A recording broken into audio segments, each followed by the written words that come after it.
All right, so to lay out our agenda this week, we're switching things up a little bit. We are going to have our legislative update first from Tiffany Gladney, our policy director. She's going to update us on several things that have been happening here at the state level. And then we're going to ask for any updates and announcements that CAN members may have. And I think we have a couple announcements we'd like to share from our end.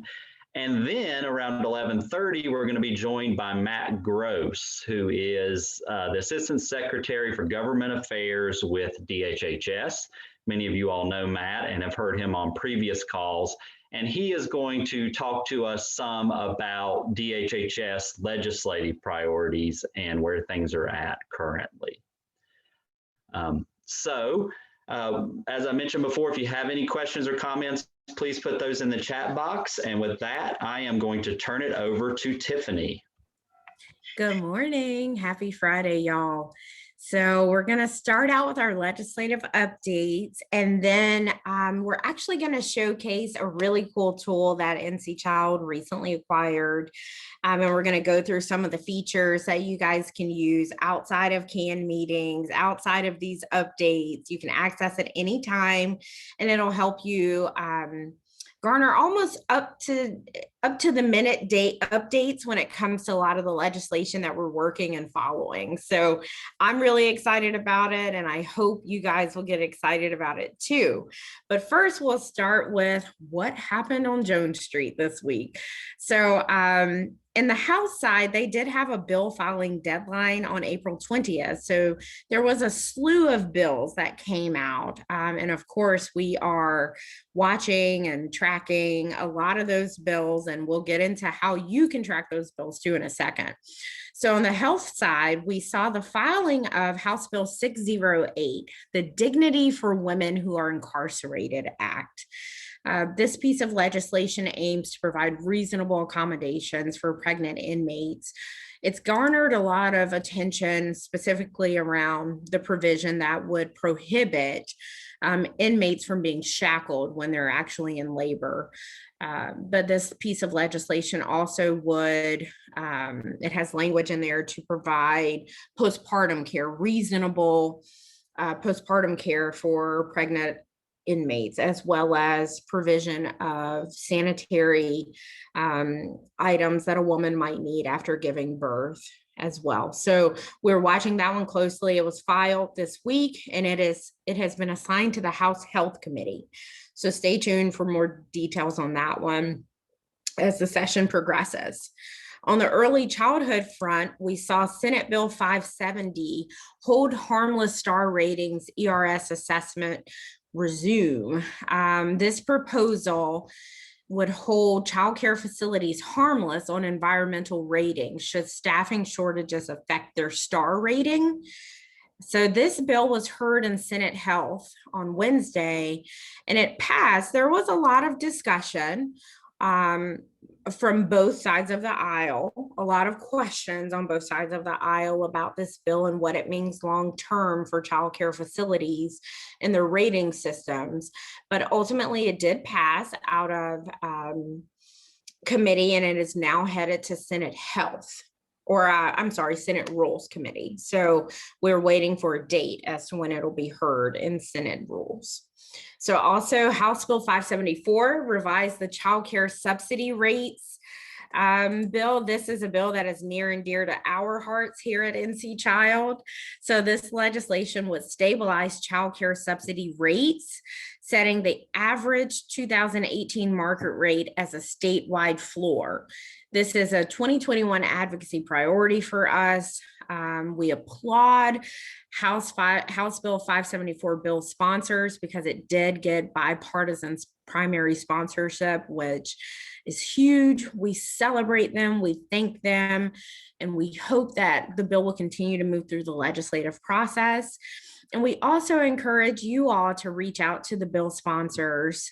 And there will be a link when you get the written legislative update later on today. You'll see a link in there. So if you would like to contact the bill sponsors and thank them for putting forth such impactful legislation, you can reach out to them as well with that link and encourage them to keep this bill moving and try to get a hearing. It is assigned to the Families, Children, and Aging Committee on the House side. So we really like to get a committee hearing and get it moving. It's stalled out a little bit. So we're trying to get some momentum going there. So don't hesitate to reach out if you can to the primary sponsors and thank them, and also encourage them to get a committee meeting. Then there was also House Bill 6, the county services districts, early childhood education. This bill would allow local governments to establish special taxing districts to raise revenue for early childhood programs. It has bipartisan sponsorship, and it was just filed this week. If I'm not mistaken, yesterday, I think it went up on the website. So it's brand spanking new. And it is still awaiting a committee assignment, which just shows just how brand new it is. On the child welfare side, we saw House Bill 604 move a little bit this week, and that is to require safety call child care facilities. This legislation intends to ensure that children are not left in hot cars. If passed, the bill would require child care facilities to contact the families of students who are absent. It was filed Monday and has been assigned to the Families, Children, and Aging Committee. Then there's House Bill 473, revised laws, safe surrender in infants. This would recodify and expand the current law for safe surrender of an infant, including expanding persons to whom an infant may be surrendered, duties of the person taking a safely surrendered infant, immunity for the surrendering parent, confidentiality of the surrendering parent, and much more. Earlier this week, the bill passed out of House Families and Children, House Families, Children, and Aging Committee, say that 3 times fast, and is now headed to House Health. And on the family economic security forefront, we saw House Bill 596, another brand new bill, healthy families and workplaces, paid sick days. This bill was filed Tuesday and intends to ensure that all workers have earned paid sick days to address their own health needs, but also the health needs of their family members. And so this bill has been assigned to the House Rules Committee. On the environmental health forefront, House Bill 272 revised the health standard for lead. This is a bill that is also near and dear to NC Child's heart, and we have been actively working this bill behind the scenes. So shout out to Tom V and Vicky, because they have really been leading the charge with this bill in coalition with a lot of our partners. This bill would update the childhood lead poisoning prevention law, and it would reduce young children's exposure to hazardous lead that might be in their drinking water. So it's been a part of NC Child's legislative agenda since 2018. So we really have a lot of skin in the game, and we look forward to seeing this bill continue to progress. And this week it did just that. It was heard in the House Environment Committee, got a favorable report, and it is now on its way to House Health. So keep your fingers crossed that this bill will keep moving smoothly. On the juvenile jurisdiction forefront, we saw House Bill 252, the various raise the age changes, JJAC recommendations bill. These are recommendations from the Juvenile Justice Advisory Committee, and this bill seeks to modify certain provisions of the Juvenile Justice Reinvestment Act. The bill successfully passed the House and is now awaiting a hearing in the Senate Rules Committee. So that was a lot, right? I told you. Now on the federal forefront, childcare and paid leave got a lot of attention on Capitol Hill this week, which of course is a good thing, and we're so thankful for that.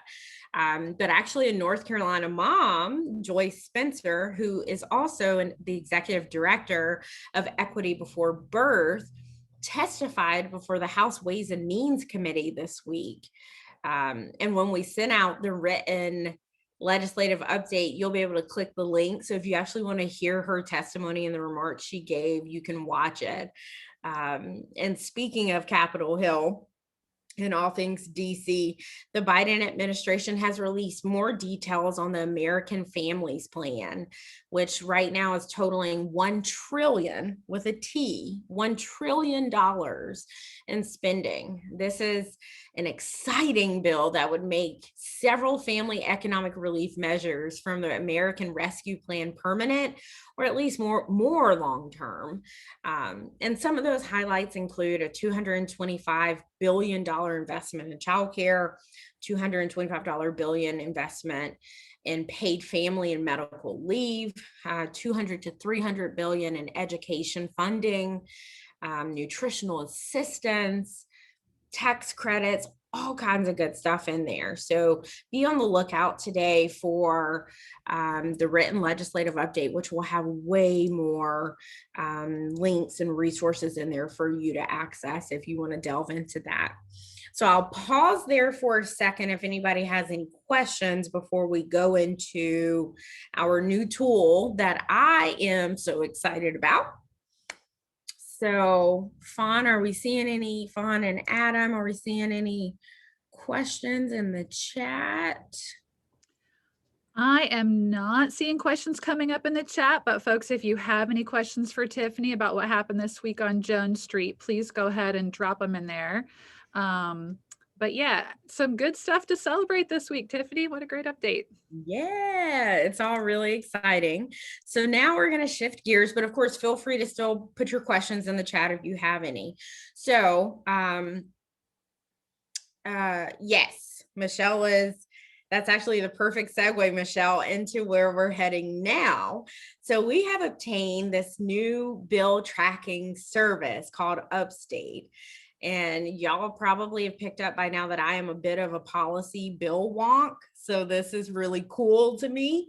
But this tool allows us to put in key terms. So it might be pregnancy, accommodations, paid time off, earned income tax credit, whatever the phrases might be that are relevant to our mission, we can put those into this system. In any piece of legislation from this session that has those terms in it, we get a notification. So it's really helped us be more proactive about the bills we're tracking instead of reactive. And we're also able to monitor and get ahead of the game when it comes to bills we oppose and also bills we want to support, and helping, if it's, let's say it's a bill that has all, just one side of the aisle sponsorship on it. If we get a hold of that bill early on in the process, we can help those sponsors possibly recruit some of their colleagues on the other side of the aisle. It has tons of cool features, from action alerts to, I get a report every day that says, out of the bills you are tracking, these are the bills that are on the calendar for today. You can listen to them in committee here. You can, whatever the case may be. So it also has, what's relevant to you guys is a plugin. So we are now able to show you guys on our website what bills we are tracking. And we have been able to tag them with filters.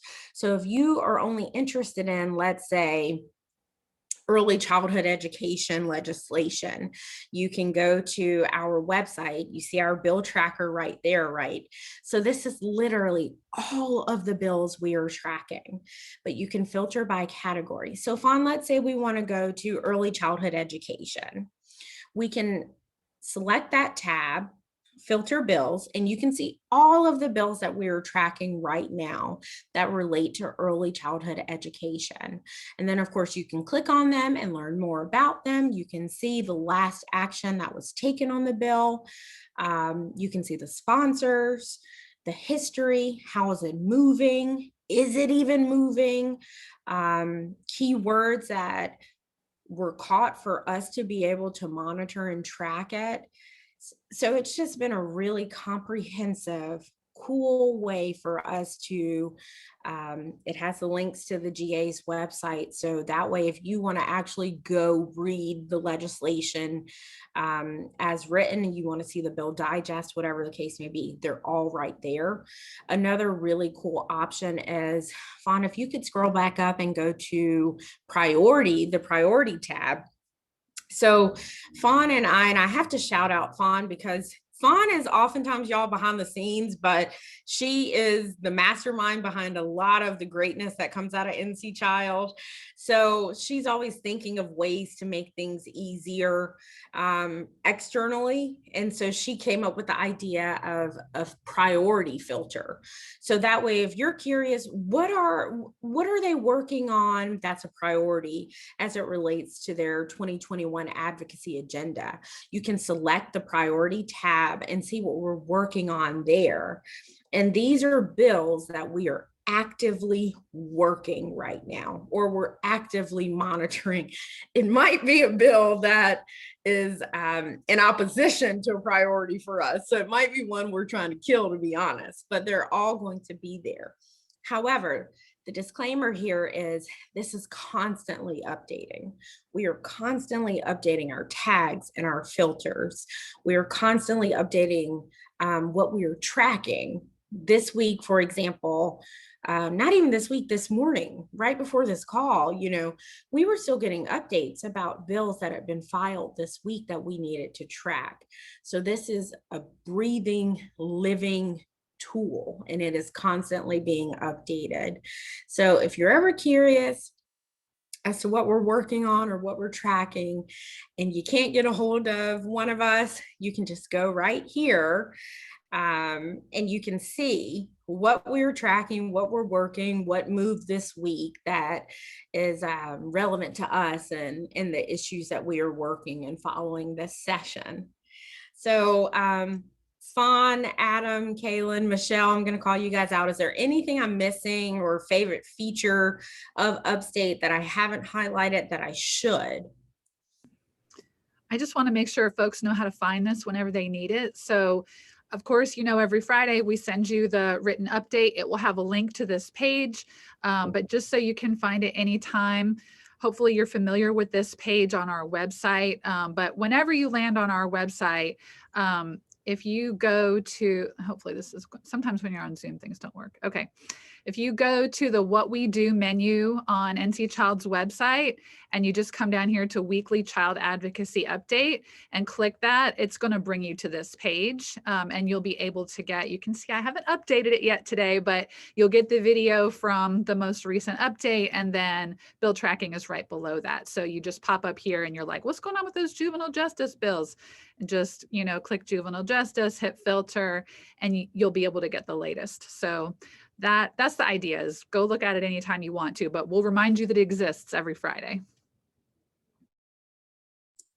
Yeah, Kaylin, Adam, Michelle, anything else you want to add? Thank you for that, Fawn.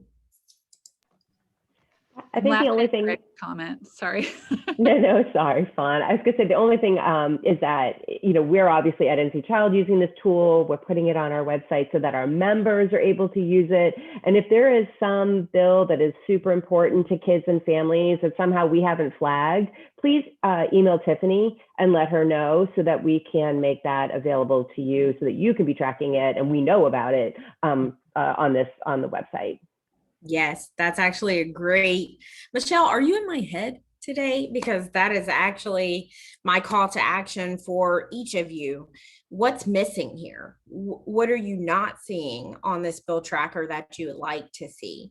And that isn't a question that you have to answer right now, but if you think of something after the fact, shoot me an email, or Adam or Fawn or Kaylin or Michelle, and say, hey, you're missing a tag on whatever the case may be, or it's really important to my organization or me as an advocate that we focus on whatever legislation. Let us know what we're missing here, because this is supposed to be an interactive tool. So if there's something you don't see that you want to see, let us know. So with that, any questions? Okay, Adam, how am I doing on time? You're doing great on time, Tiffany. We've got, it's 11:23, so we got a few minutes until Matt's going to be able to join us. So I would like to open it up at this point in time, perhaps for a couple of announcements. Of course, if anyone still has any questions for Tiffany, we could bring those about. I'm sure we could dig deeper into a couple of these legislative items if we needed to. But first, how about any announcements? Adam, I'll share a couple of things to get folks thinking, but one thing that I'm giving you a sneak preview of today, y'all, you'll get an email announcement about this next week, but Vicky's been working on a really cool project that we wanted to let you know about. It's called Dismantling Racism with Data, and it's about like, how do we share, use, and display data about kids and families in a way that lets us see disparate outcomes by race, ethnicity, gender, and contextualizes and doesn't reinforce bias and stereotypes. So we're going to be doing some training about that. And we'll have a series of 2 webinars. Plus, we're going to be doing some hands-on technical assistance for folks. So like I said, you'll get an email announcement. You don't need to write anything down right now, but the first webinar is going to be on Thursday, May 20th. It'll be about analyzing and displaying data, and Vicki Kraus will present that. She's our policy analyst and Kids Count project director. And she does the county data cards and the child health report cards. So y'all know she knows how to display some data. And then the follow-up to that will be best practices for communicating about data. And that's going to be on Thursday, June 17th. And we have a messaging expert coming in, Pamela Anglin, and she's going to be presenting those. So this is the Dismantling Racism with Data series. And then following that, we're going to invite CAN members to apply, and we'll just pick a couple that we have the capacity to do this with for some hands-on TA this summer between June and August. So let's say you want to incorporate more data into your website, or let's say you're working on your annual report and you want to be able to show disparate outcomes around data on kids by race or ethnicity or gender in your county, and you want to use the best practices for that. It will be hands-on, a series of support calls to help you produce a better product. So I think we'll be able to support 3 CAN members with that intensive hands-on, and that will be with our consultant, Pamela Anglin. So that's just a sneak preview. We'll send out an email about it next week, but I wanted to share it and get y'all excited about it because we're very excited about it. So just wanted to mention that. Absolutely. And any other announcements?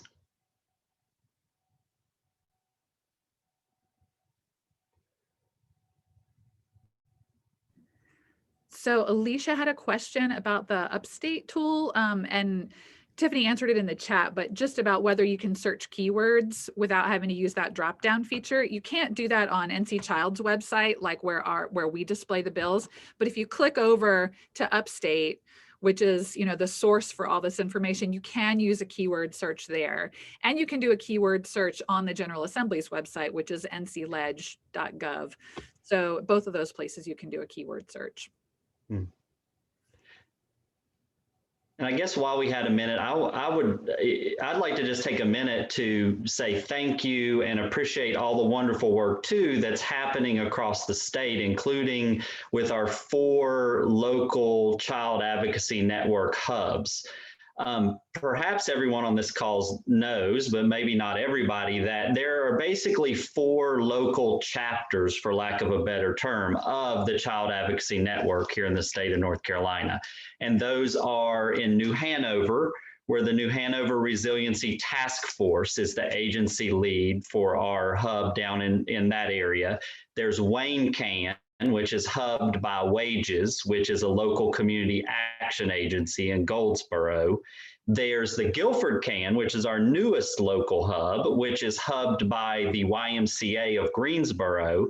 And then there's the Western North Carolina CAN, which is hubbed by Children First Communities and Schools of Buncombe County and our old buddy Greg Borum up there. And all of those local networks are also doing their own advocacy work on a variety of issues. Many of those local hubs sort of key in on one or two primary issues and really focus in on those. And the whole purpose of that is NC Child is just trying to support their work at the local level to change policy and to have discussions around needed policy changes. So they're doing a lot of local legislator constituent meetings, sign-on letters that go to their local legislative delegation, town halls, virtual town halls, other events like that.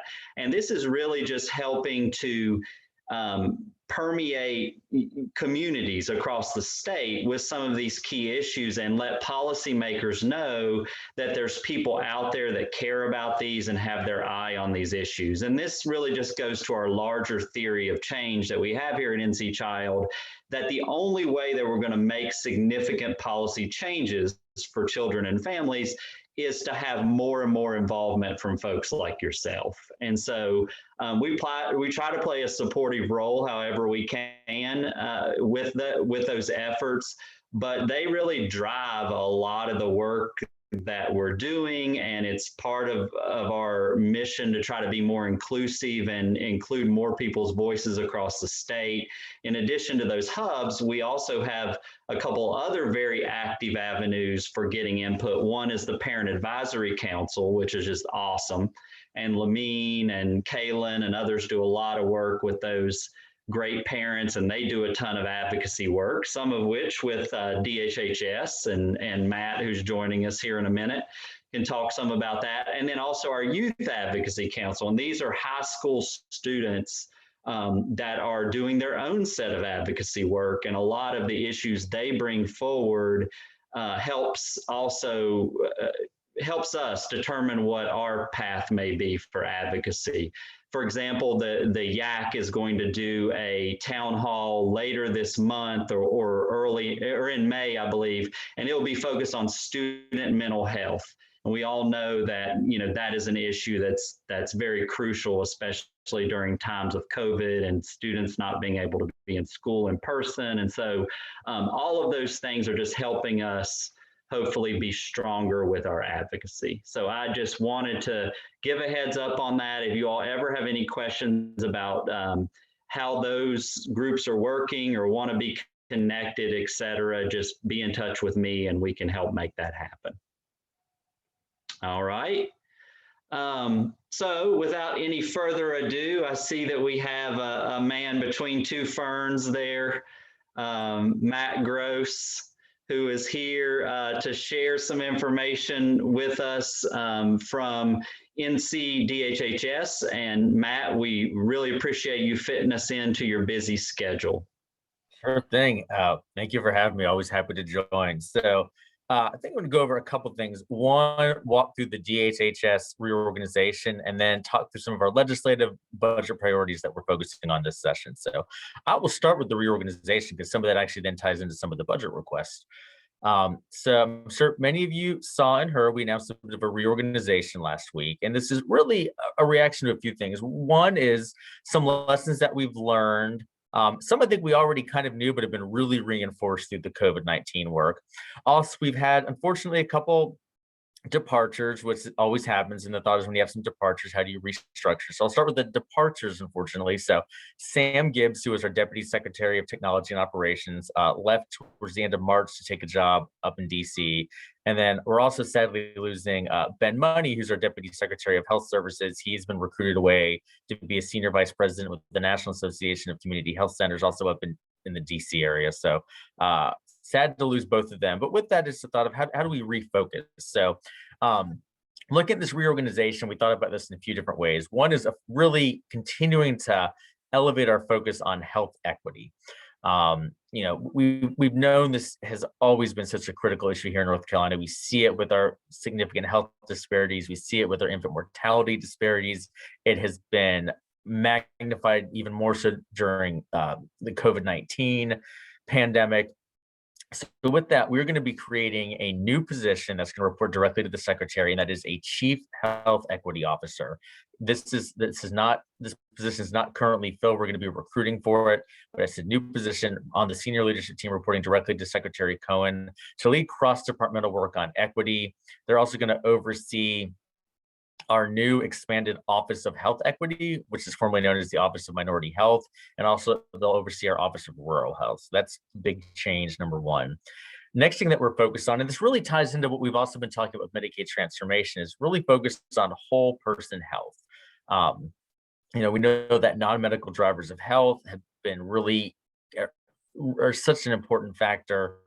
The ability to live safely quarantined, put food on the table, really is the way this is all tied together to impact individual and community health. So with that, we're going to have two chief deputy secretaries, one being Susan Gale Perry, who I know most of not everybody in this call already knows. She's going to be our chief deputy secretary for opportunity and well-being.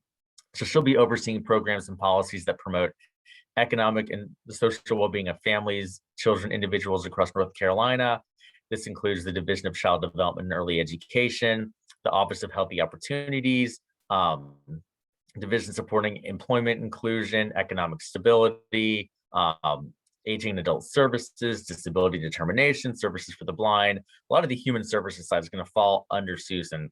Along with that, a new thing that will fall under her is we're going to be creating a new division of, make sure I get the name correctly here, because I just lost my spot.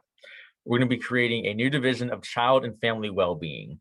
So this division is going to be designed to elevate and coordinate a lot of the work that we do with children and families, particularly focusing on a lot of the prevention work, that infant and child mental health work, early intervention programs, also aligning all of the child nutrition programs, WIC, SNAP, and others all into one division. So this isn't going to be moving things such as child welfare or say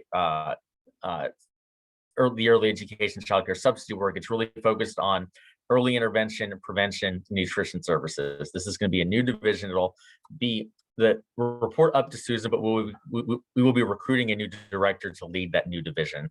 And it's really taking functions that currently exist across DSS, Division of Mental Health, and Division of Public Health, and centralizing them so they're more coordinated. Our other Chief Deputy Secretary is going to be Cody Kinsley, who's going to be our Chief Deputy Secretary for Health. So he will be overseeing public health, mental health, substance use, health services regulations, state-operated health facilities, and a new Office of Emergency Preparedness, Response, and Recovery that we're going to be creating, which is really lift up some of the work that goes on in the emergency response space, both as it relates to COVID and the pandemic work, but also it's been a need that we've seen pop up with a lot of the hurricane work, where much of our hurricane preparedness response work lives within health services regulations. Some is also over within DSS.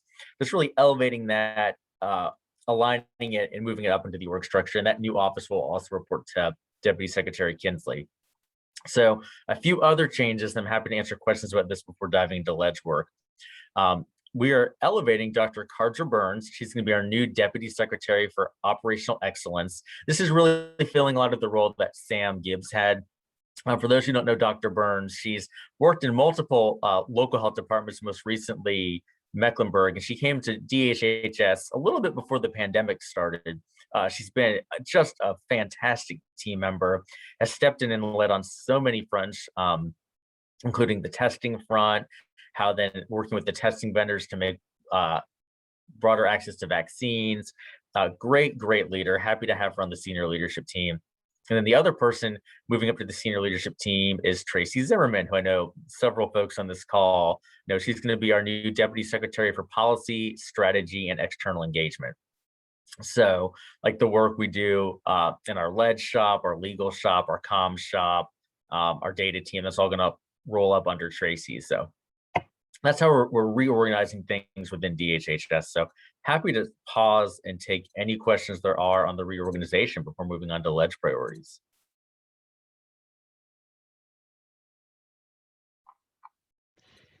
So is there a department, I mean, a particular slot, Matt, that your work will be filling into, or you're just kind of working with everyone due to your legislative role? I think I now go from technically reporting to Susan to technically reporting to Tracy, but I feel like I technically report to everybody, or I functionally report to everybody. And of course, work always very closely with Secretary Cohen and all of the leadership team and across the department. So I think that means that Tracy now has to do my annual review instead of Susan. She's also holding it over my head a little bit. Matt, thanks so much for sharing all of this with us. It's really cool to hear about this strategic approach that y'all are taking to the work at DHHS, the whole child approach, you know, really looking at equity as a leadership role. That's super cool. There's a question from Leslie. Where will planning for October's Go Live fall for a Family First? Let me say that right. Family First Prevention. I'm not saying it right. You know what I'm talking about. FFPSA, yeah. Yeah, FFPSA. you know what I'm talking about. Yep. So, you know, big shift in the way that services are delivered to really try to move children in the child welfare system out of congregate care, do more prevention work. That was actually some of the impetus for creating the new division. So a lot of that planning work has been done and will continue to be done in the DSS space by Susan Osborne and Lisa Colley and others, because it so closely aligns with the child welfare work. That being said, it's going to then tie into this new Office of Children and Families. And Susan's taking a bit more of a hands-on role than she has been in getting involved in the FFPSA planning. And she's still very much tied up with the COVID work, but is starting to shift more into some of that focus. And we'll have that with her overarching responsibilities in her deputy role.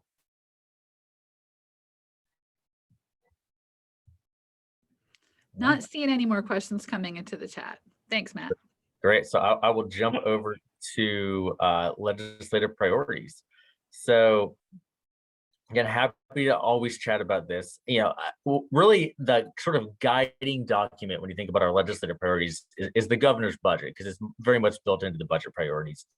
And when you think about what we're focusing on budget-wise, it really kind of falls into 7 categories.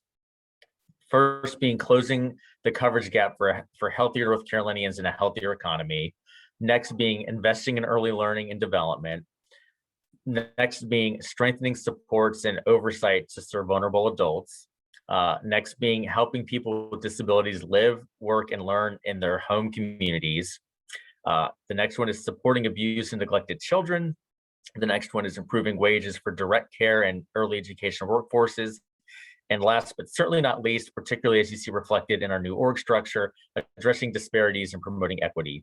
So within that, there are a lot of different sub-bullets. I'm just going to hit some of the highlights here, but you know, it's certainly a very comprehensive budget the governor's put together with a lot of priorities. So first one, not surprising to anybody, is expanding Medicaid eligibility. In other words, Medicaid expansion remains a top priority for the department and for the governor. You know, I know this topic has been discussed, negotiated, worked on for years. I will say, I think the Health Coverage Council that we had back in the winter has been successful in keeping conversations going in the General Assembly, where we haven't seen a standalone bill introduced just yet. And it's, you know, I think the fate of where the state will land on Medicaid expansion is far from determined. There's at least discussions, and there's people talking that weren't wanting to talk about this even a year or two ago. So I remain cautiously optimistic that discussions around potential pathways for closing the coverage gap can remain something that is certainly on the table. What form it takes, the details, I think yet to be determined. Timing, I think you're going to see this be something that gets discussed a lot, particularly as we get closer and closer to the end of session. But I'd say it's still certainly on the table. How that will manifest itself is yet to be determined. That being said, you know, one of the things that we're very excited about is the opportunity the Recovery Act has given us to do the enhanced FMAP, which would draw down an additional $1.7 billion in federal funds to the state. This is, you know, on top of what you already get with the 90% match for going to full expansion. So we certainly hope that we can negotiate something that would allow the state to access those funds. But again, it's still relatively early in the process.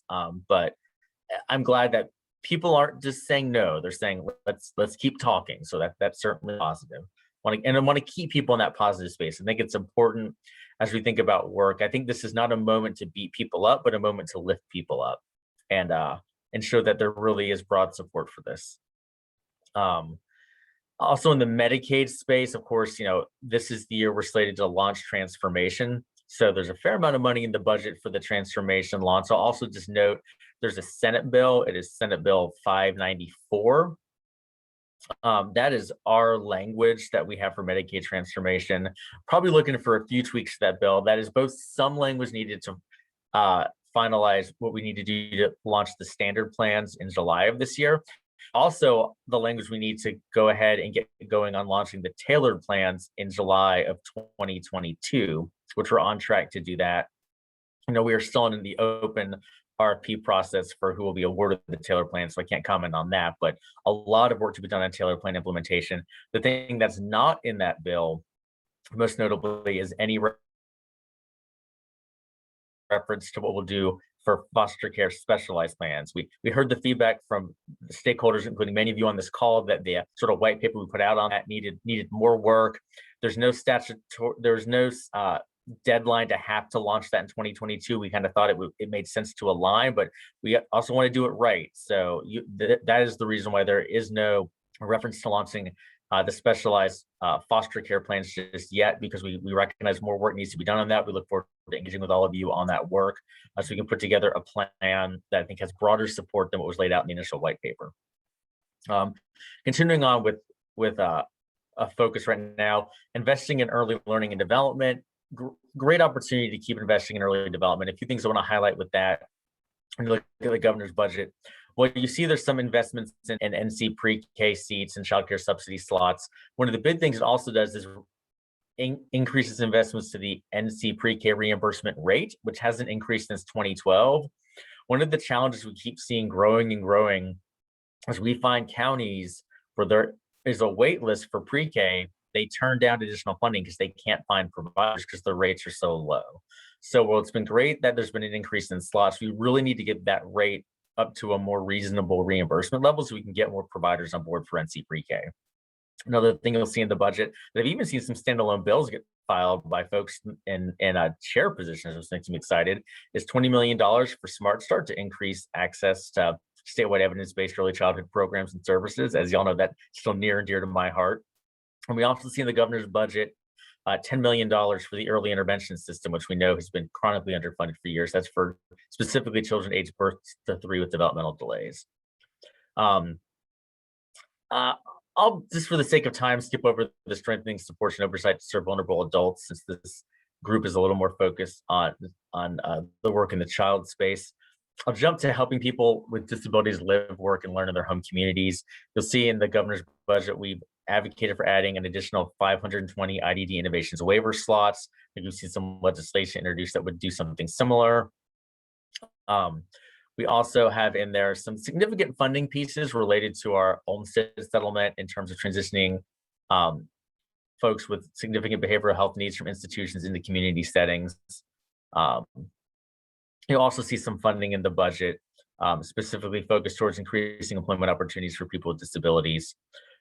Jumping down to the DSS space, you'll see that we have put in the budget for 15 new positions to provide training, technical support, and assistance to counties. This is to really implement the regional model that's directed by Ryland's Law, which I know several folks on this call, including NC Child. When I was in that role, we worked on to get that passed in 2017. We're still at this place where a lot of the planning work for Ryland's Law has happened, but the actual implementation of setting up the regional offices hasn't, and much of that's because we need some positions to do it. So the positions for that are in the governor's budget. They were actually in the budget that got vetoed 2 years ago. So I'm still optimistic that hopefully we'll see that get included in the budget process. Also, we have some funding to continue to enhance and update the child welfare data system to better coordinate service delivery in the state. Skipping down to improving wages for direct care and childcare workers. So we have a fair amount of money pitched in there to expand the childcare wages program. for salary supplements. Also some funding in there to support the long-term care workforce, including CAP-C, CAP-DA, Innovations Waiver Program, traumatic brain injury, home health, and nursing care programs. I do want to step back up to the childcare space again real quickly. One bill that came up this week that we are deeply, deeply concerned about is Senate Bill 570, which would have really dramatic impacts on the childcare star rating system. The first part of the bill, I'll say we have no concerns with. The first part, well, let me just back up a little more. We have not been doing the environmental rating scans of childcare centers during the pandemic because they've been really hard hit. The bill would have us continue to not do those for a 6-month period after the state of emergency ends, and we think that makes sense. We know childcare programs need to get back on their feet again. That we also know within childcare there are hiring challenges. There's workforce shortages. Frankly, workforce shortages we see in a lot of sectors. Where we really have problems with the bill or section 2. Both parts of section 2 would make some really drastic changes to the education requirements, which really are one of the big backbones of the star rating system. It would create a scenario where, frankly, a center that today would be 2 or 3 stars would be 4 or 5 stars because of how much it would reduce the educational requirements. And we think that's incredibly problematic. Not only is it sending us backwards to having educational requirements that are weaker than those that were established in 1999, it makes it so parents don't actually know what is truly 5-star care. I will say, as somebody with 2 children in childcare right now, I would be very concerned that I wouldn't know if my center is actually a 5-star center, as we've always known them to be, or if they've dropped down to what's really a 3-star center masquerading as a 5. That being said, we know there's significant challenges in the workforce space. And the good news is with the Recovery Act, there's over $1 billion coming to this state that we can spend over the next 3 years in money that has to go to childcare. So we think there's some opportunities to create hiring bonuses, take something like the wages program and expand it statewide. I think there's also some opportunities right now to work and give some more flexibility in how we can award college credit through the community colleges and really make it easier for folks to attain these degrees. And again, make it more enticing to hire folks into childcare. But at the end of the day, we're not going to deregulate our way to better childcare. I think another thing that's important to note is losing a star doesn't make your center close. I know some centers have chosen to close classrooms rather than lose stars, and I understand that decision. But just because you lose the star doesn't mean your center closes. Now, one of the things that the state did that was a really good move back in 2012 was the state followed really the Smart Start lead and started tying subsidy to quality and saying subsidy can only go to 3, 4, and 5-star centers. I'll note there is an out clause there that if a county does not have enough 3, 4, or 5-star care, we can provide subsidy in 1 or 2 stars. So again, it shouldn't create an access issue. Right now, that's not been an issue. All childcare subsidy funds are going to 3, 4, and 5-star care within counties. So it hasn't been an issue yet, but there is a little out there. But very concerned about Senate Bill 570, and the governor's budget addresses that some. And frankly, with the new recovery funds, we think we can go even further for both a temporary stopgap with some bonuses, but then also a long-term, how do we make more educational opportunities available? But I do think there still needs to be a longer-term conversation about how do we fund early educator salaries? Because at the end of the day, it's going to remain hard for a childcare center to be able to offer $12 an hour when you've got big box stores and fast food restaurants down the street offering $15 to $17 an hour. So we've got to find a more sustainable way to get wages up. And we think there's some opportunity there. We do continue to see the recurring dollars within the federal funds for early childhood increase. So we think there's some opportunities and welcome conversations about longer term strategies, but do not welcome cutting the current quality standards. We think that's bad for children and bad for families. And then the last thing I'll touch on that's in the governor's budget, which also ties back up to our reorganization, is some of the work we want to do for addressing disparities and promoting equity. So one big thing is directing over $250 million to healthy opportunities to address determinants of health, such as food assistance, housing, and transportation. We know this has been one of the cornerstones of our Medicaid transformation package. Really, I think one of the most beautiful moments of the last few years was when we got the strong endorsement from CMS and SEMA Burma, just really lauding the great healthy opportunities pilot that we pitched. This is the year to really get funding to get that off the ground. So I hope that will be embraced by the General Assembly. Also, a pretty significant increase in funding for the Office of Minority Health, which I said we're going to be renaming the Office of Health Equity. So I hope that that will get supported by the General Assembly as well. And then another thing that, it's just an item in there, but I want to highlight, and I know folks on this call have done work on this. The governor's budget included $1.5 million to decrease the impact of implicit bias on students of color and students with disabilities in early education. We know that expulsions are significantly higher for children of color, particularly Black boys, and we need to turn that around, because when you have things like expulsions from childcare, you're just setting these children off on the wrong foot from day one, or from not long after day one. So another item that I want to highlight as being important. With that, I know I've talked a lot and we're running low on time, so I'm happy to stop and take any questions about anything I've talked about or any other bills that are moving through the General Assembly right now. Thank you, Matt. We really appreciate that. It's great to get, comprehensive overview of kind of all the pieces you all are monitoring, and we'll be sending out a link. We've done it before, but we'll be sending out a link again, kind of summarizing the governor's budget, which has those items, et cetera. It's a lot. Yeah, there's a lot of availability right now, and I think a critical moment to really reinvest in North Carolina, reinvest in the people of North Carolina, reinvest in the children of North Carolina. I think this is, I hope that we see this as a moment of reinvestment, because there's an opportunity before us today, one like I haven't seen since I came back to the state in 2010. Absolutely. And we're certainly trying to do whatever we can to emphasize that messaging of the reinvestment. And this is an opportunity. Let's take full advantage of it. Look at all the great things we can do to set our children up for success. So, Fawn, do we see any questions in here? I have one if other folks don't chime in. Not seen any yet, so go ahead. Yeah, so Matt, I was just going to ask, what are you all thinking about, or have you been able to monitor much this effort to extend postpartum Medicaid coverage for women? Yeah, I think it's certainly good that there seems to be some broad buy-in to do that, and certainly think that that's a step in the right direction. I'll say, kind of going back to our first item, I'm still optimistic that maybe we can get something broader. I think it's important for women to have postpartum health care. I also worry about women and everybody having access to healthcare, and women being able to have enough access to healthcare that they're healthy when they become pregnant. We know that that's also really critical for outcomes. So where I certainly wouldn't see a stand in the way of a postpartum, that's not the thing that's going to negotiate a deal. I think if that's something that there's interest in doing, that's great, we'd support it. But I don't see that as being like a thing that's going to lead to a broad negotiation in the healthcare space. Thank you. Interesting. Yeah.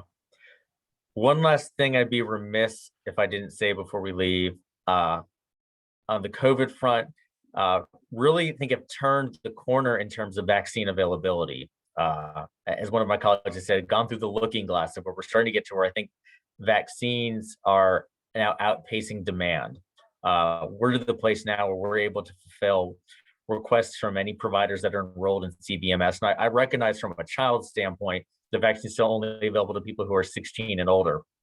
But continue to check our website. We've got tools for the vaccine finder for folks that haven't been able to access it yet. It should become much easier. I strongly recommend it. I've gotten my doses. Feel great. I feel a little relieved, particularly in some of the settings I have to go to where you don't have mask usage as high as you'd like to see.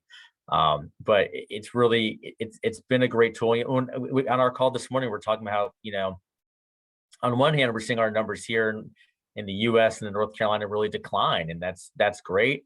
We're still sadly seeing this take off. In fact, we're in the worst space in the pandemic in other parts of the world. So we're seeing the role that vaccine is playing, keeping us in a better space here in North Carolina. So I just encourage anybody that knows anybody to strongly encourage them to go out, get vaccinated. It should be much, much easier now to get it because we really turned the corner in terms of access.